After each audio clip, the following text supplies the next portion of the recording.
Hello दोस्तों। आज एक क्विक वीडियो देखते हैं निफ्टी और बैंक निफ्टी के बारे में। तो ये चार्ट है निफ्टी का। आज देखिए, कल का अगर आपने वीडियो देखा होगा उसमें मैंने बहुत क्लियरली मेंशन किया था ये मूव कैसे लग रही है। तो डेली पर जो कैंडल बना है that's called a shooting star. Okay, और वो जो शूटिंग स्टार बना है बेसिकली आज उसका लो ब्रीच हुआ है। अब मार्केट का जो एक्सपायरी हमें दिख रहा है बेसिक, तो वो रेंज है ये जो कल भी अपन ने मार्क किया हुआ है। ये सिंपली इस रेंज में मार्केट ने एक्सपायरी देनी चाहिए। ओके, और मेरे हिसाब से अगर कल भी ये लेवल अगर आज का लो ब्रीच कर देता है जो कि 23,900 का लेवल क्लोज इसके नीचे होता है, और यहाँ पर अगर कैंडल होल्ड कर लेती है तो फर्दर जो आप देखोगे ना 100 पॉइंट का ड्रैग बहुत फास्ट हो जाएगा। ओके, और कल अगर गैप डाउन खुल गया यहाँ पर तो आप देखिए यहाँ से भी और नीचे की तरफ ड्रैग होगा क्योंकि एक्सपायरी का डे है। फाइन। आइडियली एक्सपायरी इसी रेंज के आसपास होनी चाहिए, 24,000 सॉरी 23,800 से लेके 23,900 से लेके 24,100 की एक टाइट रेंज है वहां पर होनी चाहिए। पर अगर ये लेवल ब्रीच होता है नेक्स्ट 100 पॉइंट इजीली आएगा, और अगर खुलता ही यहीं पर है तो हम और नीचे जाएंगे। मान लीजिए कल गैप अप खुला 24,100 के ऊपर, लाइक 120 130 के ऊपर, एक बार पुश करके 24,000 की तरफ लाने की कोशिश होगी। अगर ऐसा नहीं होता है, मान लीजिए बहुत ऊपर खुल जाता है, तो फिर ये गैप अप और अगला ड्रैग ऊपर की साइड पे होगा। तो ये जो लेवल्स मार्क किए हुए इंडेक्स में बहुत क्लोजली अगर मान लीजिए इसके ऊपर और इसके नीचे मार्केट अगर जाती है फर्स्ट बिफोर 12 o'clock, तो ये ड्रैग होगा उस साइड में और ये ड्रैग होगा इस साइड में। अगर 12:30 1 बजे के बाद अगर होता है, 2 बजे के आसपास अगर हो गया कि ये शार्प नीचे की तरफ आया है, तो 2 बजे के बाद तो ये बहुत नीचे ड्रैग कर लेगा, और ये ऊपर चला गया तो 2 बजे के बाद ये बहुत ऊपर खींच लेगा।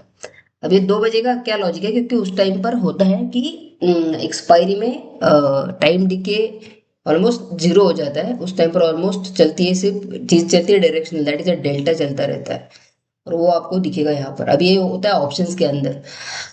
बात करेंगे निफ्टी बैंक की, तो निफ्टी बैंक 58,000 के ऊपर नहीं जा पाएगा इस एक्सपायरी में, ये तो बहुत क्लियर दिख रहा था। ठीक है, अब ये 58,000 का लेवल आप मार्क कर लीजिए। ये अगर कल ये लेवल के ऊपर अगर हम जाते हैं 58,000 के ऊपर, अगर होल्ड कर लेते हैं मार्केट, राइट, एक 15 मिनट, तो फिर हम थोड़ा और ऊपर जाएंगे, 100 200 पॉइंट ऊपर चले जाएंगे। अगर ये नहीं होल्ड होता है तो मार्केट की जो निफ्टी बैंक की रेंज है ना, ये इतनी बड़ी रेंज है देखिए, यहाँ होल्ड करने पर ये जल्दी आएगा। अगर ये नहीं होल्ड करता है और ये ब्रेक कर देता है तो इसके बाद अगला 200 पॉइंट यहाँ तक जल्दी आ जाएगा। सो ये रेंज के अंदर एक्सपायरी है, एनी डायरेक्शनल बिफोर 12 o'clock तो यहाँ तक जाएगा। अगर ये 2 बजे के बाद होता है तो ये लेवल्स भी ब्रीच हो जाएंगे। ठीक है, अगर जिस डायरेक्शन में जाएगा उस डायरेक्शन में। अब आप ये डिसाइड कैसे करोगे कौन सी डायरेक्शन में, तो वो तो आपको वाई डेटा देखना पड़ेगा। प्लस आपको, अगर आप निफ्टी बैंक देखते हो तो आपको एसबीआई देखना है, एचडीएफसी बैंक देखना है, आईसीआईसीआई बैंक देखना है। इन 2 3 बैंक्स पर ध्यान रखिए तो आपको एक आइडिया आएगा, क्योंकि उनकी भी मंथली एक्सपायरी कल होने वाली है। ठीक है, सो स्टॉक्स के अंदर अगर बात करेंगे तो स्टॉक्स में आप देखिए कुछ स्टॉक्स है जो भारत फॉर, जो मैंने आज भी डाला भी था, इंडिगो करके एक स्टॉक है। इंडिगो मतलब इंटर ग्लोब एविएशन यार, not Indigo paint, InterGlobe Aviation. ठीक है, तो ये स्टॉक, अब यहाँ पर सिंपल एक सेटअप है जो हम लोग पढ़ते हैं, और वो बहुत अच्छा चला भी आज। ठीक है, वो चला मतलब कि नीचे के साइड में, तो ये अगर जिसको समझा होगा, मैंने तो शॉर्ट फ्राइडे थर्सडे लेके रखा था ये ट्रेड, और ये जो ड्रॉप हुआ है काफ़ी अच्छा। आप देखिए कितने पॉइंट का मूव है ये, राइट। मेरा कहीं यहाँ पर कहीं पे एंट्री था ये लेवल के आसपास। ठीक है, तो अब देखिए काफ़ी अच्छा 100 120 पॉइंट का ड्रॉप हमें मिला है आज के ट्रेड में। तो निफ्टी मिड कैप को भी एक बार देख लेंगे, इसका भी एक्सपायरी है निफ्टी मिड कैप। फाइन, इसने ये अपना पहला एक गैप फिलअप कर दिया है। फाइन, तो इसको देखेंगे 15 मिनट के टाइम फ्रेम पर। इसका सपोर्ट का लेवल ये है। ये अगर ब्रीच हुआ तो फिर हम मतलब कल के लिए देखिए, कल का जो गेम होगा ना वो बहुत बीच बीच में स्पाइक्स होंगे या ट्रैप्स होंगे। और अगर आप छोटे टाइम फ्रेम में ट्रेड करने जाओगे ना, छोटे टाइम फ्रेम पे ट्रेड करने वालों को क्या है, यहाँ से इतना मूव भी इनफ होता है। तो अगर आप स्विंग वाले हो तो आपको 30 मिनट टाइम फ्रेम देखना चाहिए, है ना। 5 मिनट पर अगर आप करने जाओगे तो आपको ये 2 कैंडल भी इनफ होता है ट्रेड करने के लिए। फाइन। वैसे ही आज का जो था आपका एक मंथली एक्सपायरी का गेम हो गया इसके साथ, वो था आपका परसिस्टेंट सिस्टम। भाई ये क्या हुआ उसके साथ, ठीक है।